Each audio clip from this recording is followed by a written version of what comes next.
Pazhukkara Saint Joseph പള്ളിയിൽ വിശുദ്ധ യോസേപ്പ് പിതാവിന്റെ ഊട്ടുതിരുനാളിന് വെള്ളിയാഴ്ച ഇരിങ്ങാലക്കുട രൂപതാ വികാരി ജനറൽ മോൻ ജോസ് മഞ്ഞളി കൊടിയേറ്റും.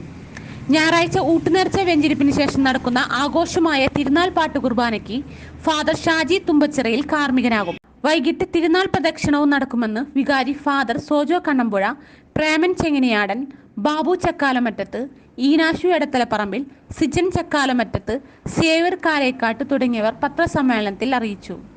പഴുക്കര ഇടവകയെ സംബന്ധിച്ച് 44ാമത്തെ എന്ന് പറഞ്ഞാൽ ഇടവക ആരംഭിച്ചത് മുതൽ തിരുനാളുണ്ട് എന്നുള്ളത് പഴുക്കര ഇടവകയുടെ ഒരു വലിയ സ്വകാര്യമായിട്ടുള്ള സന്തോഷവും അഭിമാനവും.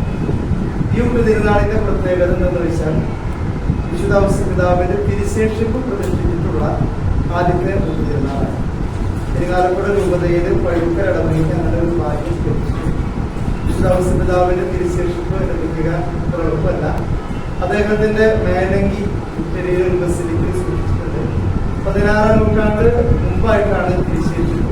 ആ മേലങ്കിയുടെ ചെറിയ വസ്ത്രങ്ങളുടെ തിരുശേഷിപ്പ് കൊടുത്തുവിടാറ്.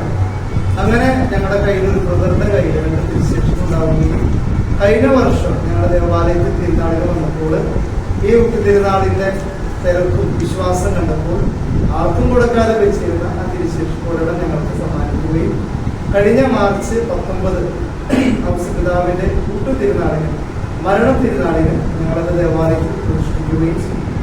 അത് പ്രതിഷ്ഠിച്ചിട്ടുള്ള ആദ്യത്തെ തിരുനാളാണ് ഈ വർഷം പഴുക്കര ദേവാലയത്തിലെ വിശുദ്ധ ഔസേപ്പ് പിതാവിന്റെ കൂട്ടുതിരുനാൾ. അതുകൊണ്ട് തന്നെ കൂട്ടുതിരുനാളിന് മുന്നോടിയായിട്ട് 21ാം തീയതി ഞായറാഴ്ച ഇന്നലെ ഞങ്ങളെല്ലാവരും ഒന്ന് ചേർന്ന് ഇടവകയിൽ 14 കുടുംബ യൂണിറ്റുകളിൽ ഔസേപ്പ് പിതാവിന്റെ തിരുശേഷിപ്പും തിരുസ്വരൂപം പ്രദക്ഷിണമായിട്ട് പോവുകയും 14 സ്ഥലങ്ങളിൽ നൊവേന ചൊല്ലി പ്രത്യേകമായിട്ട് ആശീർവാദത്തോടുകൂടെ പ്രാർത്ഥിക്കുകയും ചെയ്തു. വാഹന അകമ്പടിയോടുകൂടെ ഇടവകയിൽ എല്ലാവരും ആ ഒരു പ്രദർശനത്തിന് ഉണ്ടായിരുന്നു എന്നുള്ളത് വലിയൊരു പ്രത്യേകത ആയിരുന്നു.